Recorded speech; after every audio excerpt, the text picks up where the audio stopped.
আসলে মাঝে মাঝে আমরা যখন নিরামিষ তরকারি রান্না করতে যাই তখন একটু টেনশনই পড়ে যাই, কারণ ভাবি যে এই নিরামিষ তরকারিটা কিভাবে রান্না করলে বেশি ভালো লাগবে। তো আজকে আমি আপনাদের সাথে শেয়ার করব আমি কিভাবে খুব সহজেই নিরামিষ সয়াবিন আলুর ঝোল রান্না করি। তো অনেকেই আছে অনেকভাবে রান্না করে, আমি যেভাবে রান্না করি সেটাই আপনাদের সাথে শেয়ার করব। এখানে আমি ফরচুন সয়াবিন নিয়ে নিয়েছি, এটা গরম জলে কিছুক্ষণ ভিজিয়ে রেখেছিলাম, তারপর ভালোভাবে ধুয়ে নিয়েছি। আর এখানে আমি একটা আলু নিয়ে নিয়েছি, আলুটা একটু লাল লাল করে ভেজে নিব।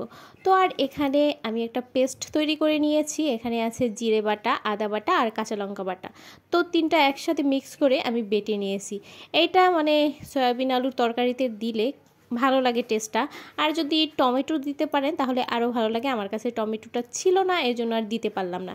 এই যে আলু আমি লাল লাল করে ভেজে নিয়েছি, এখন সয়াবিনটাও এরকম একটু ভেজে নিব লাল লাল করে। আসলে এটা আপনারা চাইলে যখন সয়াবিনটা ভিজিয়ে রাখেন তখন হলুদ দিলেও হয়, কালারটা সুন্দর আসে। আমার দিতে মনে ছিল না তাই আর দেওয়া হয়নি, পরে আমি রান্নার সময় একবারে দিয়ে দেব। তো সয়াবিনটা এখন ভালোভাবে লাল লাল করে ভেজে নিতে হবে। আর আমার কড়াইটা একটু রান্না করতে করতে কালো হয়ে গেছে, তো এটা একটু স্কিপ করবেন, এটা আর ভালো করে মাজা হয়নি, তো ডোন্ট মাইন্ড, কেউ কিছু মনে করবেন না আর কি। এই যে আলু সয়াবিন ভেজে নেওয়া হয়ে গেছে, দুটোটা সুন্দর করে ভেজে নিয়েছি।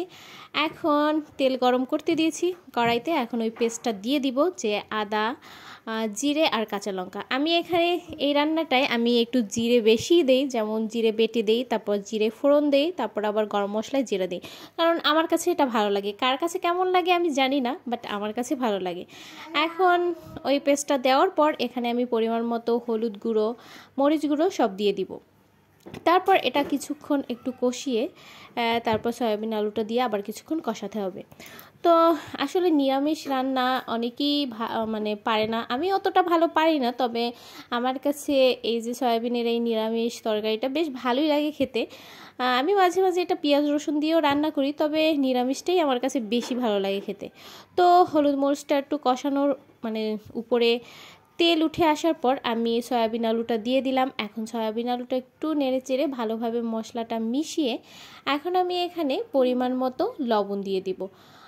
আপনারা আপনাদের নিজের আইডিয়া অনুযায়ী লবণ দিয়ে নেবেন, যতটুক তরকারি, তারপর কী পরিমাণ জল দিবেন সেই অনুযায়ী লবণ দিয়ে নেবেন। পরে অবশ্যই টেস্ট করে নেবেন যে লবণের পরিমাণ ঠিক আছে কিনা। তো এখন হয়ে যাওয়ার পর আমি এখানে পরিমাণ মতো জল দিয়ে দিলাম। আমি এখানে গরম জল দিয়ে দিয়েছি, গরম জল দিলে আসলে তরকারির টেস্টটা একটু বেশি ভালো হয়।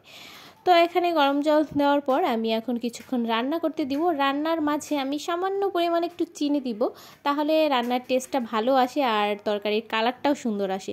অবশ্যই সামান্য পরিমাণে দিবেন, বেশি পরিমাণে দিলে আবার মিষ্টি হয়ে যাবে বেশি।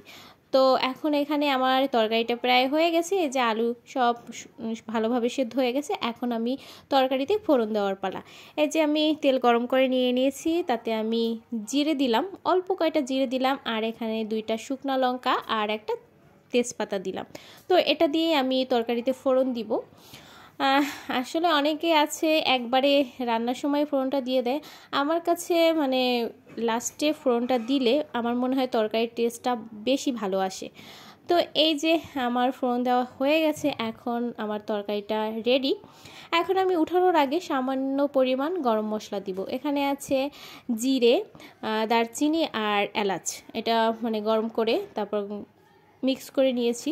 তো উঠানোর আগে আগে এই গরম মশলাটা দিয়ে দিবেন, খেতে জাস্ট অসাধারণ।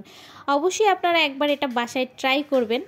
আর অবশ্যই কে কীভাবে সয়াবিন রান্না করেন কমেন্ট করে জানাবেন, আর ভিডিওটি কেমন লাগলো অবশ্যই জানাবেন। Thanks for